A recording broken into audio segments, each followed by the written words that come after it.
رمضان في مصر حاجة تانية والسر في التفاصيل.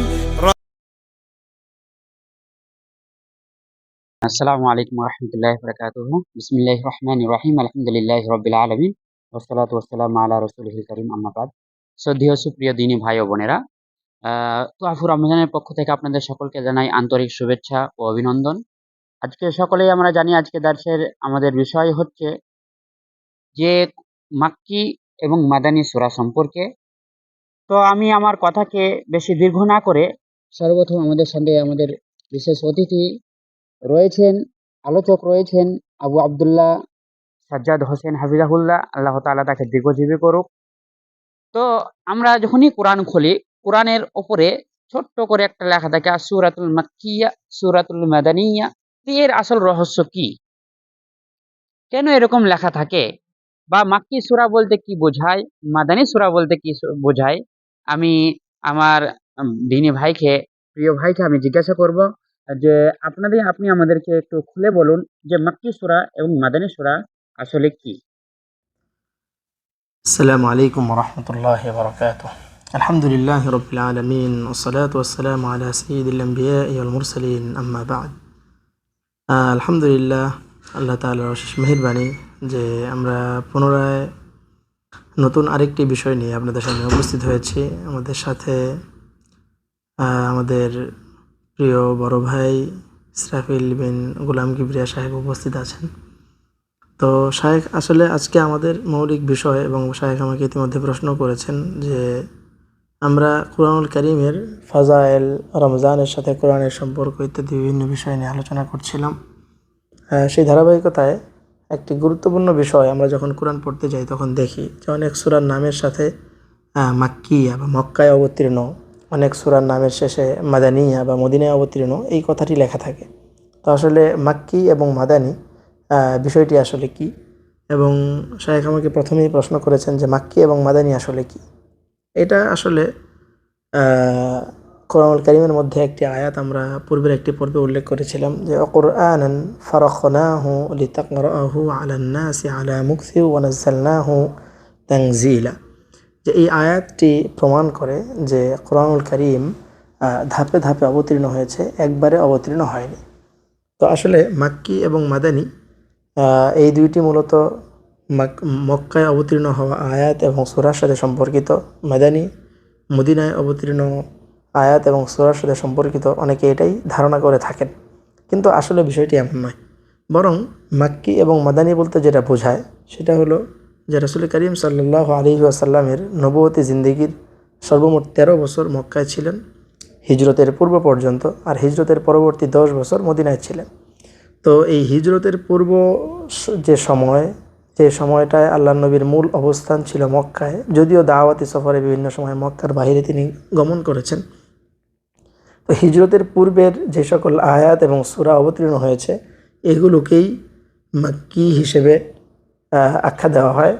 আর হিজরতের পরবর্তী যে সময়, এই সময়ে যে সময়ে রাসূল করিম সাল্লাল্লাহু আলাইহি ওয়াসাল্লামের মূল অবস্থান ছিল মদিনায়, যদিও কখনো কখনো যুদ্ধ বিগ্রহ বা বিভিন্ন দাওয়াতি সফরে উনি বাহিরে গমন করেছেন, তবুও মূল অবস্থান মদিনায় হওয়া এবং হিজরতের পরবর্তী সময়ের নাজিলকৃত আয়াত এবং সূরাগুলো মাদানী হিসেবে গণ্য করা হয়। মূল কথা হলো হিজরতের পূর্ববর্তী সকল আয়াত এবং সূরাগুলো মাক্কি এবং হিজরতের পরবর্তী সকল আয়াত এবং সূরাগুলো মাদানী।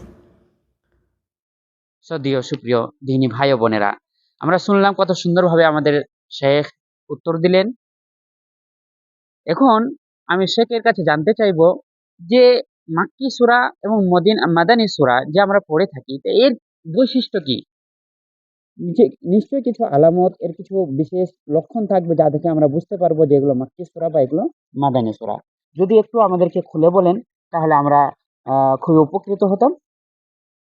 শায়েখ আমাকে প্রশ্ন করেছেন যে মাক্কি এবং মাদানী সূরাগুলোর বৈশিষ্ট্য আসলে কি। আমরা সকলেই জানি যে মক্কায় ইসলামের শুরুর যুগে আল্লাহ নবী সাল্লাল্লাহু আলাইহি ওয়াসাল্লাম সাহাবায়ে কেরামকে কুরবানি এবং দাওয়ার শিক্ষা দিয়েছেন। তখনও পর্যন্ত জিহাদ আরম্ভ হয়নি, বরং শুধুমাত্র নিজেকে সংশোধন করা এবং নিজের আশপাশে প্রতিবেশী, আত্মীয় স্বজন এবং নিকটাত্মীয় সহ অন্যান্য ভাইদেরকে দাওয়াতের মধ্যেই মক্কার ইসলামের দাওয়াত সীমাবদ্ধ ছিল। তো যার কারণে মাক্কি যে সকল সূরাগুলো রয়েছে, মাক্কি যে সকল আয়াতগুলো রয়েছে, এগুলোর একটা বিশেষ বৈশিষ্ট্য হলো এগুলো সাধারণত তাওহীদ, রিসালাত এবং পরকাল সম্পর্কিত এবং আকায়েদের শিক্ষা সম্বলিত আয়াত এবং সূরা। তন্মধ্যে হাসর, কবর, মিজান, পুলসিরাত ইত্যাদি এই সকল বিষয়ের আলোচনা অনেক বেশি পাওয়া যায়, যার কারণে দেখা যায় এগুলোর মধ্যে সম্বোধনটা অনেক সবসময় সকল মানুষদেরকে লক্ষ্য করে আল্লাহ তাআলা করেছেন। যেমন মাক্কি সূরার বিশেষ বৈশিষ্ট্যগুলোর মধ্যে একটি হলো যে ইয়া আইয়ুহান নাস, ইয়া আইয়ুহান নাস উবুদু, ইয়া আইয়ুহান নাস ইত্তাকু। তারপরে সূরা ইখলাসের মধ্যে কুল হুয়াল্লাহু আহাদ, তাওহীদের শিক্ষা, এইভাবে। আর মাদানী সূরাগুলোর মধ্যে তার একটি বিশেষ বৈশিষ্ট্য হলো যে যখন ইসলামের বিজয় নিশান ধীরে ধীরে উড্ডীন হওয়া আরম্ভ করলো, যুদ্ধ বিগ্রহ আরম্ভ হলো, কুফার শক্তির বিরুদ্ধে ইসলাম বিজয় হয়ে গেল, তখন ইসলাম একটি পূর্ণাঙ্গ জীবন বিধান রূপে আত্মপ্রকাশ করার জন্য মানুষের জীবনের যে সকল প্রয়োজন রয়েছে, বিধিবিধান, হুকুম আহকাম, মাসআলা মাসাইল, রাষ্ট্রীয় হুকুম আহকাম সহ যাবতীয় হুকুম আহকামের যখন প্রয়োজনীয়তা দেখা দিল, তখন আল্লাহ রাব্বুল আলামিন মাদানী সূরাগুলোর মধ্যে অর্থাৎ হিজরতের পরবর্তী সময়ে যাবতীয় হুকুম আহকাম এবং মাসালা মাসাইলের বর্ণনা মাদানী সূরাগুলোর মধ্যে দিয়েছেন, যার মধ্যে সেগুলোর মধ্যে সম্বোধনের ধারাটাও ভিন্ন হয়েছে। যেমন আল্লাহ রাব্বুল আলামিন মাদানী সূরাগুলোর অধিকাংশের মধ্যেই সম্বোধন করেছেন ইয়া আইয়ুহাল্লাযীনা আমানু বলে। তো এখন একটি প্রশ্ন থেকে যায় যে প্রশ্নটির উত্তর আমরা প্রথমেই দিয়ে দিয়েছি, যে আল্লাহ রাব্বুল আলামিন এমন অনেক আয়াত নাজিল করেছেন যেই সময়ে রাসূল করিম সাল্লাল্লাহু আলাইহি ওয়াসাল্লাম মক্কায় ছিলেন না, অর্থাৎ হিজরতের পূর্বে যে আয়াত এবং সূরাগুলো রয়েছে সেগুলো মাক্কি হওয়া সত্ত্বেও আল্লাহর নবী মক্কার বাহিরে ছিলেন, তখন একটি আয়াত নাজিল হয়েছে। সেই আয়াতটি কি মাক্কি হিসেবে গণ্য করা হবে নাকি মাদানী হিসেবে গণ্য করা হবে? তো এই প্রশ্নের উত্তর আসলে আমরা প্রথমেই দিয়ে দিয়েছি। হিজরতের পূর্বে যা নাজিল হয়েছে, যদিও সেটা মক্কার বাহিরে হয়, যেমন আল্লাহ নবী জুহফাতে অবস্থান করছিলেন, তখন আল্লাহ নবীর উপর একটা আয়াত নাজিল হয়, ইন্নাল্লাযী ফারাদা আলাইকাল কুরআন লারাদ্দুকা ইলা মাআদ। তবুও এই আয়াতটি মাক্কি সূরার অন্তর্ভুক্ত। অনুরূপভাবে আল্লাহ নবী মদিনায় অবস্থানকালে বিদায় হজের ভাষণের দিন আরাফার ময়দানে আল্লাহ নবীর উপর নাজিল হলো আল-ইয়াওমা আকমালতু লাকুম দীনাকুম ওয়া আতমামতু আলাইকুম নি'মাতি ওয়া রাদিতু লাকুমুল ইসলামা দীনা। তবুও কিন্তু এই সূরাটি মাদানী মাদানী সূরা হিসেবে গণ্য হবে, কেননা আল্লাহ নবী তখন তার মূল অবস্থান ছিল মদিনায় এবং এই আয়াতটি হিজরতের পরে অবতীর্ণ হয়েছে, যদিও আয়াতটি অবতীর্ণ হয়েছে মক্কায়। তো সংক্ষেপে আমরা বলতে পারি মাক্কি এবং মাদানী সূরার মৌলিক বৈশিষ্ট্য হলো মাক্কি সূরাগুলোর মধ্যে তাওহীদ, রিসালাত, আখিরাত এবং পরকালের আলোচনা বেশি। পক্ষান্তরে মাদানী সূরাগুলোর মধ্যে এই সমস্ত আলোচনার সাথে বিশেষভাবে হুকুম আহকাম, মাসআলা মাসাইল, এই সমস্ত বিষয়ের আলোচনা বেশি স্থান পেয়েছে। মাক্কি সূরাগুলোর মধ্যে সম্বোধন বেশিরভাগ ক্ষেত্রে ইয়া আইয়ুহান নাস উবুদু, ইয়া আইয়ুহান নাস ইত্তাকু এই জাতীয় সম্বোধন, আর মাদানী সূরাগুলোর মধ্যে ইয়া আইয়ুহাল্লাযীনা আমানু এই জাতীয় সম্বোধন পাওয়া যায়। আর সর্বশেষ শুকরান, জাযাকুমুল্লাহ। শেখ খুব সুন্দরভাবে উত্তর দিয়েছেন। তো শেখের কাছে আমি আরেকটু বিষয়ে জানতে চাইবো যে শেখ আরেকটু আমাদেরকে খুলে বলুন যে এই কোরআনের মধ্যে মাক্কি সূরা ও মাদানী সূরা সংখ্যা কয়টি?